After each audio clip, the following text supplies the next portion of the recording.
ત્યાં સુધી લોકો ખુલ્લામાં અમારી સોસાયટી આગળ પેશાબ પાણી કરે છે, દારૂ પીવે છે, અમારા મકાનો આગળ પાર્કિંગ કરી જાય છે, ધમાલ થાય ત્યારે દોડ સુધી મોટે મોટે સ્પીકરો વગાડે છે એટલે સુવામાં બી તકલીફ પડે છે અમને. અને આ લોકો અહીંયાથી પાર્કિંગ માટે ત્યાં છે સોસાયટી આગળ ગાડીઓ પાર્ક કરે છે એટલે આવવા જવાની બી તકલીફ અમને ખૂબ જ પડે છે. સર બેકગ્રાઉન્ડ જુઓ તો ધારાસભ્ય અને કોર્પોરેટર જ નીકળે, બીજો કોઈ ના નીકળે. અને એના માટે હું ખુલ્લી ચેલેન્જ પણ ફેંકું છું કે આજે અમદાવાદની અંદર કે અહીંયા ખાણીપીણીની બજાર 4 વાગ્યા સુધી ચાલુ રહી છે અને લુખા તત્વો, અસામાજિક તત્વો અહીંયા રાતવાસો આવે છે કે જે રાતે ભટકતી આત્માઓ કહેવાય. કે રિક્ષાઓ ચાલતી હતી 3 વાગે 8 વખત ફોન કર્યો 3 વાગ્યા સુધી, પણ એક પોલીસ બી કે બંધ કરાવું છું પણ પોલીસ પણ આવી નહીં અને બંધ બી ન કર્યું. પછી ગમે ત્યારે ગાળો રમઝટ એકદમ લડમ બાકમ દોડક જે સાધનો અમારા આગળ ઘર આગળ મૂકી દે છે, મૂકીએ છે તો દાદાગીરી કરે છે. અને બીજું આ લોકોનું ન્યુસન્સ છે, લુખ્ખા તત્વો છે, દારૂ પીવે છે, ઝઘડાઓ કરે છે, આવું બધું થાય છે. અવારનવારની રજૂઆત છતાં પણ કોઈ પરિણામ આવ્યું નથી. અમદાવાદમાં છેલ્લા ઘણા સમયથી કોર્પોરેશનના પ્લોટ ઉપર જ્યારે મળતિયાઓ દ્વારા કબજો કરવામાં આવ્યો હતો ત્યારે એ બાબત ચર્ચામાં આવતા જ ઘણા બધા પ્લોટ પર એને લઈને કાર્યવાહી કરવામાં આવી છે, ખાલી કરવામાં આવે છે. પણ હાલ જે અમદાવાદમાં ઓઢાના પ્લોટ છે તે ક્યારે ખાલી કરવામાં આવશે તેવી આસપાસના નાગરિકો અને અમદાવાદ પૂર્વના નાગરિકો પૂછી રહ્યા છે. કારણ કે શું સમસ્યાઓ થઈ રહી છે, કઈ રીતની તકલીફ પડી રહી છે તેને લઈને અનેક પૂર્વના નાગરિકો જે આવા સ્ટોલ બન્યા છે ત્યાં આખા ટોળા સ્વરૂપે લઈને ત્યાં વિરોધ દર્શાવવા આવ્યા છે. ત્યારે આપણે એ લોકોને પૂછીશું કે ખરેખર આવો વિરોધ કેમ કરવો પડ્યો અને શું તકલીફ પડે છે અને ત્યાં કઈ બાબતે તકલીફ પડે છે. જણાવો, તમે આ રીતે ટોળા સ્વરૂપે આવ્યા છો તો શું તકલીફ આપને પડી રહી છે? હું અહીંયા નજીક રહું છું કેસર હાર્મોની ફ્લેટમાં અને હું ત્યાં ચેરમેન છું.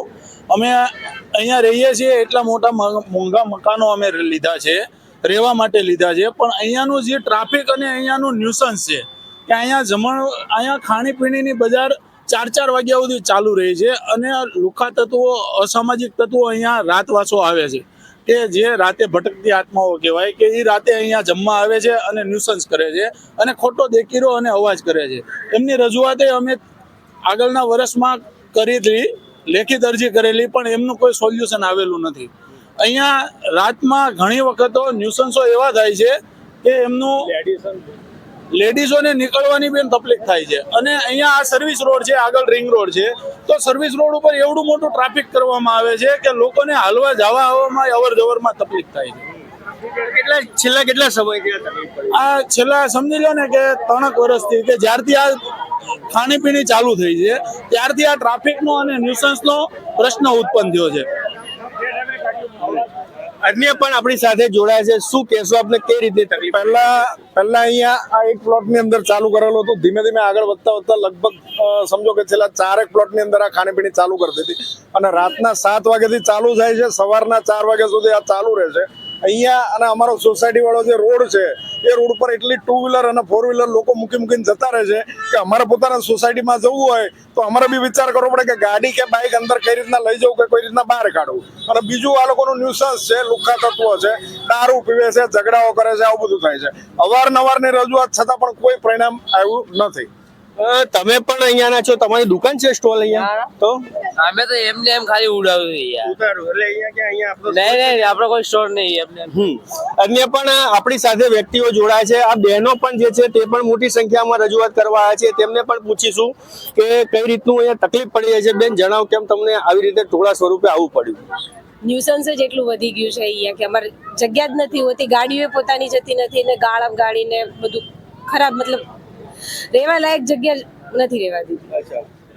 બીજા પણ આપણી સાથે જોડાયા છે. દલસુખભાઈ, તમે પૂર્વની સમસ્યાને ખૂબ સારી રીતે સમજી શકો છો, તો આટલું મોટા પ્રમાણમાં ટોળું આવ્યું છે તો એને લઈને આપ શું જણાવો છો?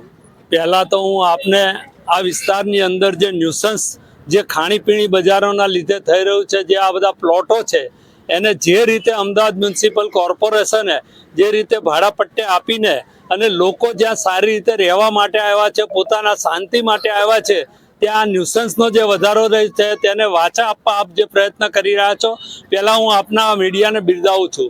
મારે સાથે સાથે એ કહેવું છે કે આ વિસ્તારની અંદર પ્રજાએ શું ગુનો કર્યો છે. આજે અહીંના કોર્પોરેટરો હોય કે અહીંના કોઈ પણ ધારાસભ્યો હોય કે અહીંના સંસદ સભ્યો હોય, તો અહીંયા પહેલી સુખાકારી આપવાની વાત હોય, પ્રજાને કોઈ ન્યાય મળે, પ્રજાનું કોઈ અહિત ન થાય, પ્રજાને તકલીફ ન પડે, એવા પ્રશ્નો માટે આ કોર્પોરેટરો અને ધારાસભ્યો ચૂંટાતા હોય છે. તો આજે અહીંયા અમારો પ્રશ્ન એ છે કે અહીંયા તો કોર્પોરેટર જ ખુદ આ પ્લોટો ભાડે આપી રહ્યા છે. આજે આ એક પ્લોટ, આ 3 પ્લોટ છે અહીંયા, આ ઓડાના પ્લોટ છે. આજે 1000 રૂપિયા ભાડું છે આનું રોજનું. હવે 1000 ભાડું આપ્યું હોય એની અંદર ટ્રસ્ટને આપે છે આ લોકો ભાડે, અને એની અંદર નક્કી કરવામાં આવે છે કે ભાઈ તમે આ હેતુથી જ વાપરી શકો. ત્યાર પછી આ હેતુ માટે વાપરતા નથી અને અહીંયા 50 પેટા ભાડવત તરીકે આ લોકો બીજા બધા ખાણીપીણી વાળાને આપી દે છે. અને એ લાખો રૂપિયાની કમાણી આ કોર્પોરેટરો અને અહીંના મળેલા કોઈ પણ સત્તાધીશના લોકો અને એની સાથે મળેલા અહીંના અધિકારીઓ, આ બધાનો જ અહીંયા કઈ મિલીભગત ચાલતી હોય એ રીતે કામ કરી રહ્યા છે. અને આજે પ્રજા પણ આજની આ રીતે હેરાન નથી થતી. આજે દરેક આખા નિકોલની અંદર આવા 20 ઉપરાંત પ્લોટો છે, બધા જ ભાડે આપેલા છે. ક્યાંક મરી મસાલાના, ક્યાંક કાપડના, ક્યાંક પેલા કટલરીના.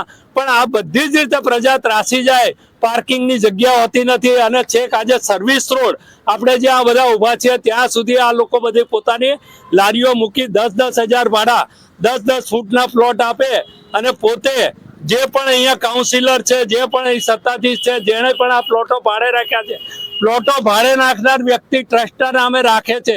એની પાછળ બેકગ્રાઉન્ડ જુઓ તો ધારાસભ્ય અને કોર્પોરેટર જ નીકળે, બીજો કોઈ ના નીકળે.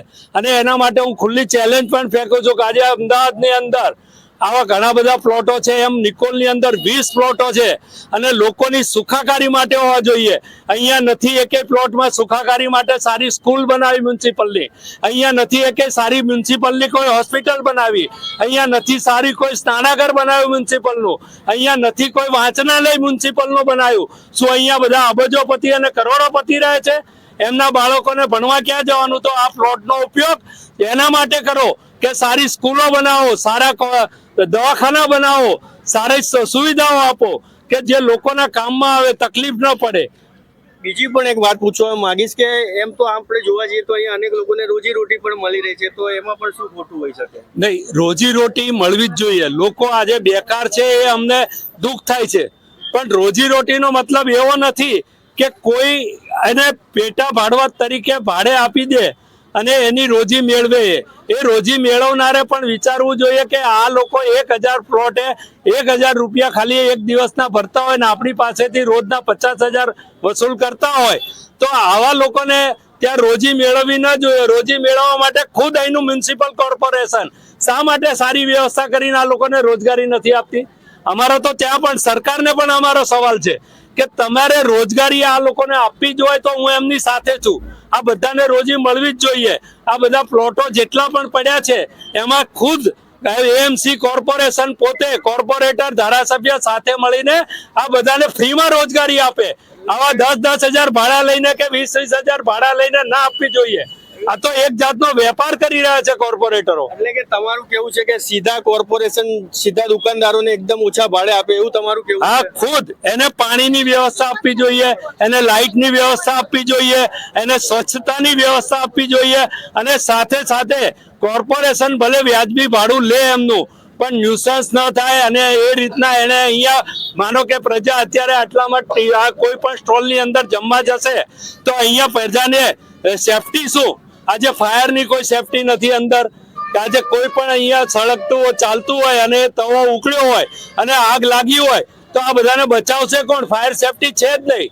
અહીંયા કોઈ જાતના હેલ્થના લાયસન્સ નથી. કોણ સારું પીરસે છે, કોણ સારું ખવડાવે છે એ જ ખબર નથી. તો અહીંયા હેલ્થના લાયસન્સ નથી મળતા. અહીંયા કોઈ ફાયર બ્રિગેડના કોઈ લાયસન્સ લેવું પડે એ નથી હોતું. એક પણ લાયસન્સ વગર, આ કોઈ પણ નીતિ નિયમ વગર આજે બધા જ જેમ અધિકારીઓની રેમ નજર ગણો, એમાં કોર્પોરેટરની નજર ગણો અને એમાં આ લોકો પીસાય છે જે રોજગારી લઈ રહ્યા છે અને માલ પેલા ખાઈ રહ્યા છે. મદારી બધા જલસા કરી રહ્યા છે અને જે મહેનત કરે છે એ હેરાન થઈ રહ્યા છે. આ એનો એક મોટો ગુનો છે. હાલ જે કોર્પોરેશનમાં તો કોર્પોરેશન દ્વારા તાત્કાલિક કાર્યવાહી કરાઈ છે અમુક પ્લોટમાં, તો તમને શું એવું લાગી રહ્યું છે કે ઓરડાના જે ચેરમેન કે જે કોઈ હશે એનું આમની પર ધ્યાન નહીં હોય? નહીં, આ બધું જ એવું છે. સત્તા હોય ને ત્યાં બધાને બધી જ જાણ હોય છે કે આ આપણે કેવી રીતે કામ કરી રહ્યા છીએ. હું અહીંના ડેપ્યુટી કમિશનરને અનેક વખત મેં પોતે રજૂઆત કરી છે. અહીંના કમિશનર પૂર્વ ઝોનના એને મેં અનેક વખત રજૂઆત કરી છે, લેખિતમાં મેં આપેલું છે. અને હું ચેલેન્જથી કહું છું કે આમાં એ લોકો જ ભાગીદાર છે. નહીં તો આની અંદર કોર્પોરેશનના કે ઓડાના પ્લોટ હોય અને આની અંદર એમણે એક પણ મને લાયસન્સ કોઈ બતાવી દે, આ લારીવાળા એક પણ લાયસન્સ નહીં હોય. મને અહીંયા ફાયર બ્રિગેડનું લાયસન્સ કોઈ બતાવી દે, નહીં હોય. આજે હેલ્થનું લાયસન્સ આ લોકો પાસે નહીં હોય તો એનો મતલબ શું થયો કે આ લોકો ક્યાંક મિલી ભગત છે, સાથે મળીને કંઈક પોતાનો ખાઈ રહ્યા છે. આની અંદર નાનો વેપાર નથી.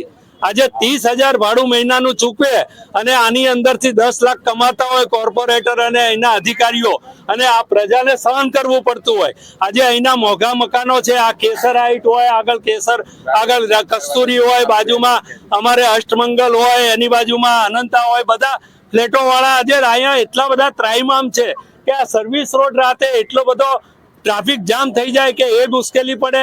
અહીંયા પોતે આ લોકો સ્પીકરો એટલા બધા જોશથી વગાડતા હોય છે. અહીંયા બર્થડે રાતે મનાવે, રાતે 1-2 વાગે બર્થડે મનાવે. લોકો કેટલી વખત 100 નંબર ઉપર પોલીસને ફોન કરે છે. આમાંથી ઘણા બધાએ ફોન કર્યા હશે, પણ 100 નંબર વાળા પણ પોલીસ તંત્ર પણ સજાગ નથી રહેતું. એ કારણો જે તે હોય, પણ પોલીસે પણ જે રીતે કાર્યવાહી કરવી જોઈએ. રાતે 10-11 વાગ્યાની મંજૂરી હોય તો 11 વાગ્યા પછી આ ખાણીપીણી બજાર ચાલે જ કેવી રીતે? આ મારો સવાલ છે પોલીસને પણ. એનો મતલબ એવો છે કે પોલીસ પણ આમાં સાથે મળી ગઈ છે. તો પોલીસ તો જ આની ઉપર એક્શન ના લે. નકર રાતે 3 વાગે શા માટે આ બજારો ખાણીપીણી ના ચાલે? આજે 3 વાગે જમવા આવવા વાળો કોણ વર્ગ હોય તો રાતે 2 વાગ્યા પછી 1 વાગ્યા પછી ન્યુસન્સ જ નીકળે.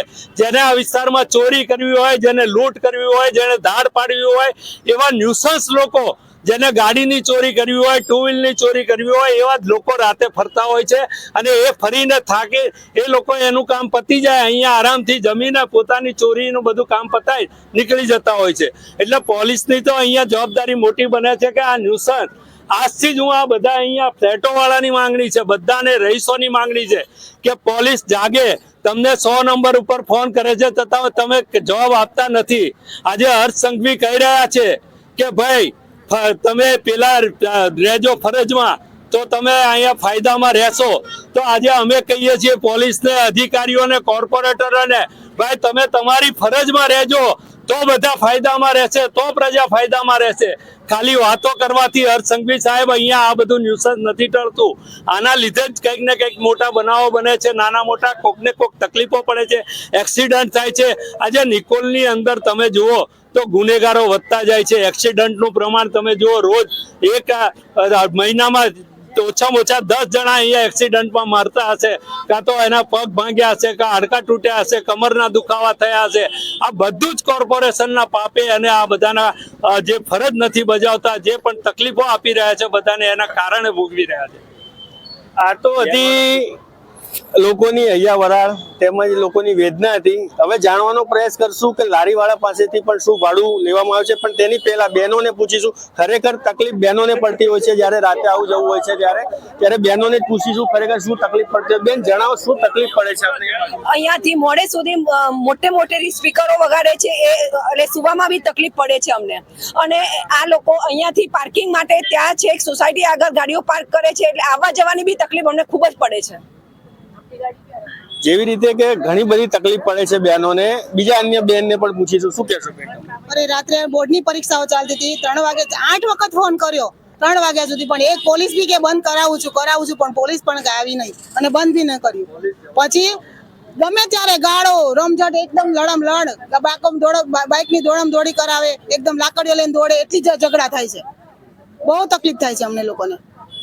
ઘણી બધી તકલીફ પડી રહી છે. આપણે પૂછીશું હવે અહીંના સ્ટોલ વાળા લોકોને કે હા શું કહેશો કાકા? જો મ્યુનિસિપાલિટીને રોજગારી આપવી હોય તો ગૃહ ઉદ્યોગ જેવા ઉદ્યોગો ખોલે અને એની રોજગારી આપે.